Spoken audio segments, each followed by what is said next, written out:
Welcome to The Explainer. Today we're taking a huge step back in time to pre-Islamic Arabia, specifically to an era known as the Age of Jahiliyya. Now, when most of us hear about Arabia before Islam, a very specific image probably pops into your head, right? You're probably picturing an endless, lawless desert wasteland, maybe filled with primitive nomads just wandering in the sand, completely cut off from the rest of the civilized world. But what if I told you that image is almost entirely wrong? Today, we're going to completely dismantle that modern misconception and uncover the deeply complex, fascinating, and frankly often harsh reality of pre-Islamic Mecca. So what does this actually look like?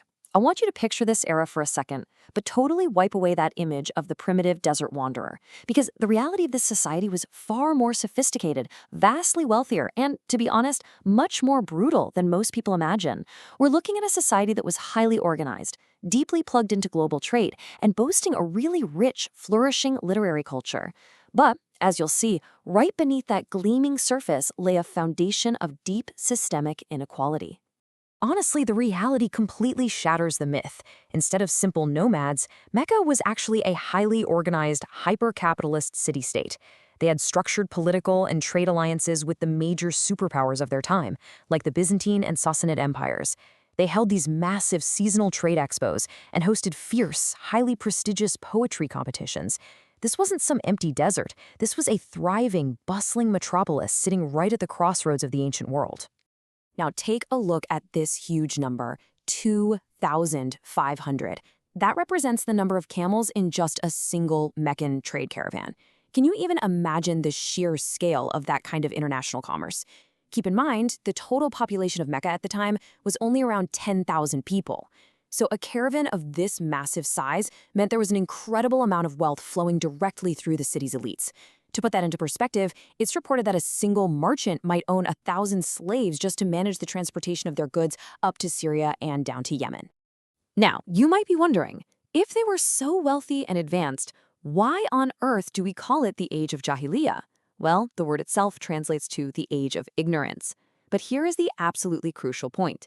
This does not mean a lack of intellectual knowledge or culture, not at all. Rather, Islamic scholars define it as a condition of being cut off from divine revelation and moral guidance. So despite their immense wealth, their beautiful poetry, and their political savvy, their society was suffering from a fundamental systemic darkness when it came to basic morality and justice. Okay, let's look at the absolute economic engine of this society, the Kaaba. According to belief, it was originally built by Abraham as a house for the one God. But by the time of Jahiliyya, it had been completely transformed. It wasn't just a religious site anymore. It was the ultimate tourist attraction and the absolute economic hub of the entire region. The Meccan elite had essentially found a brilliant, albeit cynical way to monetize belief itself. It's wild, but the Quraysh elite literally monetized everything. To even get access to the Kaaba, visiting pilgrims first had to buy permission at a nearby fair. But it actually gets a lot darker. See, you weren't allowed to worship in your own clothes because they were considered sinful. Instead, you had to buy mandatory special clothing directly from the Meccans. And if a poor pilgrim couldn't afford those expensive clothes, well, they were forced to perform their sacred rituals completely naked. Religion had basically become a highly profitable tool for trade. Which brings us to another staggering number, 360. There were 360 different idols housed right within the Kaaba. Now, why so many? Well, because every single visiting tribe had their own god represented there. From a purely business perspective, this was absolute genius. It secured a constant, incredibly lucrative stream of diverse pilgrims from all across the Arabian Peninsula. Every single idol essentially represented a different demographic of paying tourists that the Meccan elite could extract wealth from.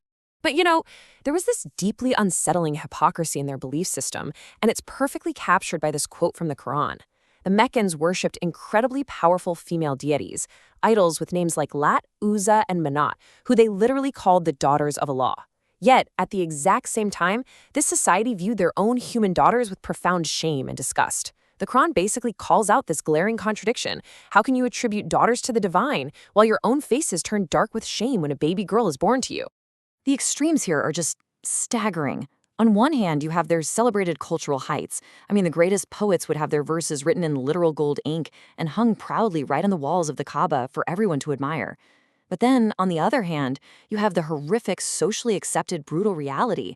Driven by these twisted concepts of tribal honor and economic fears, fathers would literally dress their young daughters in their best clothes, take them out into the desert, and bury them alive in the sand without a second thought. Section 1. The Syndicate, Power, Tribes, and the Dar al-Nadwa. So how exactly did a society with this much extreme wealth and such stark brutality actually maintain order? I mean, they didn't have a king, and there was absolutely no formal police force. Well, to understand this, we've got to look at the power structures of Mecca. It was a system built entirely around tribes and an exclusive ruling council called the Dar al-Nadwa. You can kind of think of it as the parliament of Mecca, but one where only men over the age of 40 from the absolute top elite families were allowed to enter. Every major function of the city, from holding the keys to the Kaaba, to military command, to foreign relations, was tightly controlled by specific tribes. It was this perfectly orchestrated tribal oligarchy, totally designed to keep power locked exclusively in the hands of the wealthy elite. Because of this super exclusive structure, the defining characteristic of their legal system was something called zulm. Zulm is basically a societal condition where true justice is entirely absent. So the crucial takeaway here is that in Mecca, it was never, ever about who was right. It was strictly about who was strong. Your tribe was your only police force, your only judge, and your only safety net. If you had a powerful tribe backing you, you could literally get away with murder. But if you had no tribe, if you were an orphan, a slave, or just an outsider, you had absolutely zero rights. And obviously, this system bred a horrific dark side.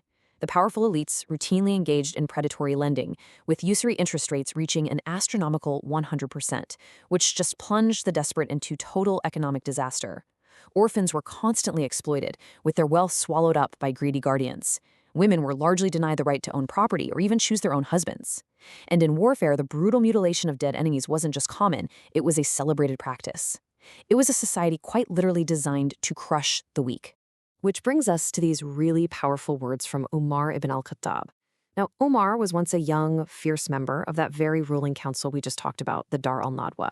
He knew the system inside and out. And he later stated, "The one who does not know Jahiliyya cannot understand Islam." Because by truly grasping the darkness, the corruption, and the sheer cruelty of this tribal system, we can finally understand why the arrival of Islam was such an earth-shattering event for them.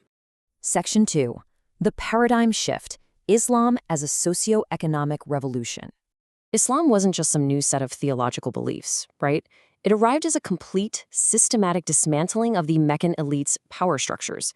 It was a total socio-economic revolution that challenged absolutely everything the Dar al-Nadwa had built.